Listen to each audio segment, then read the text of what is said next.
Matthew chapter 14. At that time Herod the Tetrarch heard the report about Jesus, and said to his servants, "This is John the Baptist. He is risen from the dead, and therefore these powers are at work in him." For Herod had laid hold of John, and bound him, and put him in prison for the sake of Herodias, his brother Philip's wife, because John had said to him, "It is not lawful for you to have her." And although he wanted to put him to death, he feared the multitude, because they counted him as a prophet. But when Herod's birthday was celebrated, the daughter of Herodias danced before them, and pleased Herod. Therefore he promised with an oath to give her whatever she might ask. So she, having been prompted by her mother, said, "Give me John the Baptist's head, here, on a platter." And the king was sorry. Nevertheless, because of the oaths, and because of those who sat with him, he commanded it to be given to her. So he sent and had John beheaded in prison, and his head was brought on a platter and given to the girl, and she brought it to her mother.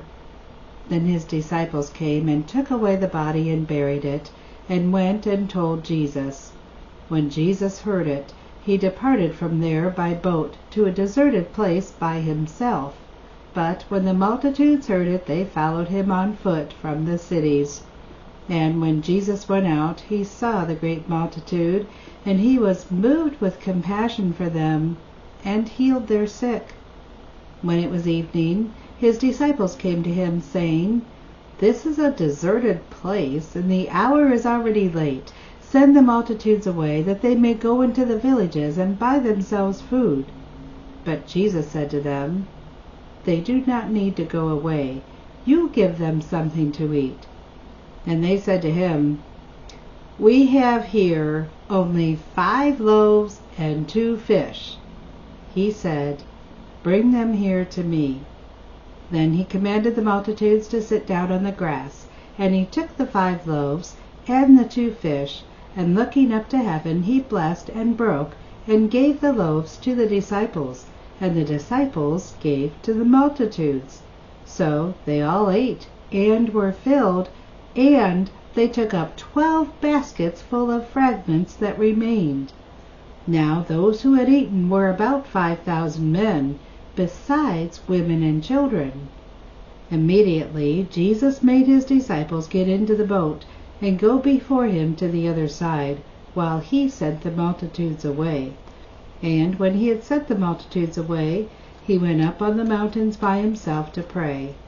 Now when evening came, he was alone, but the boat was now in the middle of the sea, tossed by the waves, for the wind was contrary. Now in the 4th watch of the night Jesus went to them, walking on the sea. And when the disciples saw him walking on the sea, they were troubled, saying, "It is a ghost!" And they cried out for fear. But immediately Jesus spoke to them, saying, "Be of good cheer, it is I. Do not be afraid." And Peter answered him and said, "Lord, if it is you, command me to come to you on the water." So he said, "Come." And when Peter had come down out of the boat, he walked on the water to go to Jesus. But when he saw that the wind was boisterous, he was afraid, and beginning to sink, he cried out, saying, "Lord, save me!" And immediately Jesus stretched out his hand and caught him, and said to him, "O you of little faith, why did you doubt?"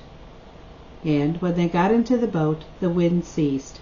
Then those who were in the boat came and worshipped him, saying, "Truly you are the Son of God."